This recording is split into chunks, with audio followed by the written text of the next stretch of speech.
Falling for a cam girl, addiction, or pseudo-love? Hi, my name is Luke Vu, PhD. I'm a clinical psychologist, mental health expert helping young men overcome digital addiction, depression, and anxiety. Today we're talking about webcam models and camming sites and how they can sometimes become a problem. Quick disclaimer, I'm not your psych, this isn't treatment, and if you need a psychologist, you should find a registered qualified psych in your area. So why do patrons typically seek out webcam models over online pornography?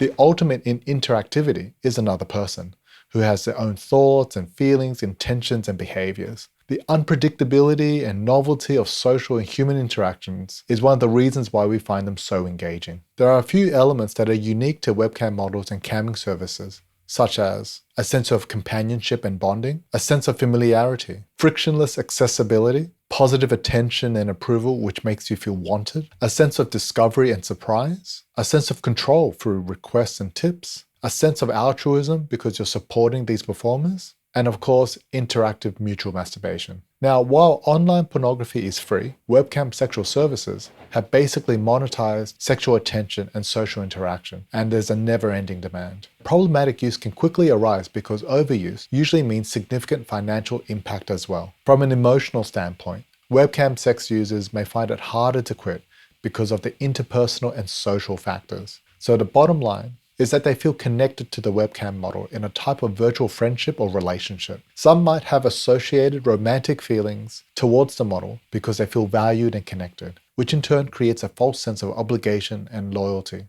Sometimes this leads to even accepting a financial responsibility to support their model. So what I think isn't talked about enough is how withdrawal from webcam sex might bring up a sense of betrayal, disloyalty, and abandonment. This is where it gets a bit more complicated, because simply cutting down or going cold turkey is also connected to personal values, such as being socially responsible, caring, and being a good-hearted person. I've developed feelings for a webcam model.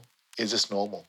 I think this also isn't talked about, but it's very common for webcam sex users to develop feelings and attachments. There are a range of psychological processes that facilitate this type of connection, and the fantasy part takes over. So the first is that repeated exposure breeds familiarity, and this helps people connect. A model that recognizes you, greets you by name, and that you share common experience is critical to a sense of bonding and friendship. Friction-free, positive emotion. The second is that your interaction with the model is always frictionless and positive. There isn't conflict, you feel acknowledged and listened to. There aren't any ups and downs of messy real-life partnerships where you have to compromise and repair. In fact, your needs in this relationship are completely prioritized over the model's. It's not a healthy relationship, but the veneer of one. Emotional and physical intimacy. So the unique part of webcam sex is the context and situation where physical intimacy precedes emotional intimacy. In sharing a sexual experience, you already share a unique and vulnerable connection to this person. And with repeated interactions, it's only natural for you to share in emotional intimacy, where you may disclose about yourself and feel validated.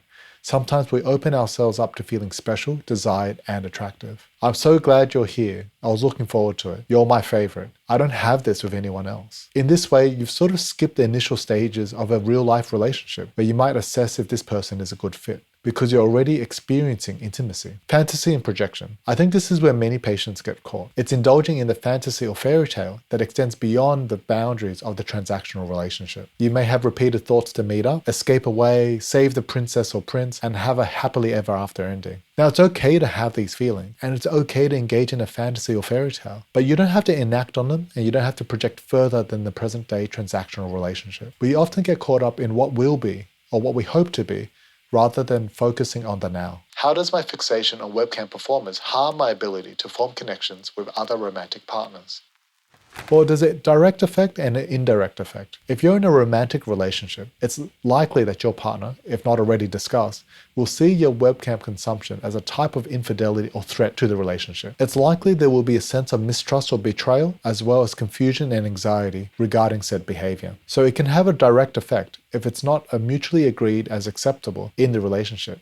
There's also an indirect effect, and that's the connection that you form with this person online is under strict transactional conditions. It doesn't have the messiness of real-life interactions that involve conflict, disagreement. It's all one way. Sometimes we prioritize this relationship over enhancing your current bonds to your family and friends. And sometimes we forego the opportunities to meet people that might have romantic or social potential because we feel committed or we prefer the convenience of the webcam relationship. Other times, the frictionless one-way relationship distorts our healthy expectations of real-life relationships. Because life is messy and full of disagreements and compromises. The challenge is that the webcam model relationship tends to exist in a vacuum where there isn't feedback from the outside world, such as catching up with your friends, dinner with the parents, seeing her in multiple contexts. The relationship tends to be associated with embarrassment or shame, and therefore we tend to keep it secretive. And it's only when we zoom out we can really see how unhealthy it is in the long run. How do I keep myself in check so that this habit doesn't become problematic?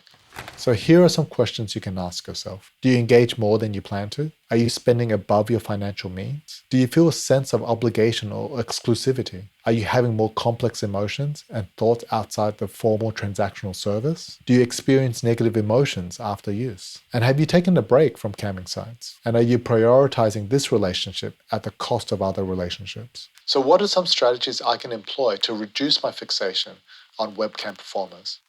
Always be clear with your own goals and intentions when using this type of sexual service. Plan breaks and disengage with the service for an extended period of time. Avoid becoming obsessed with a single performer. Accept that you might be engaging in a relationship fantasy and that you don't have to project and engage further into it. Have clear financial and time limits. Acknowledge and assess when you're crossing that line that you have set for yourself. Although less common, this problem is more emotionally complex than other digital addictions. So if you found this useful, don't forget to hit subscribe. I'm Luke Vu. Be kind, be you. Catch you next time.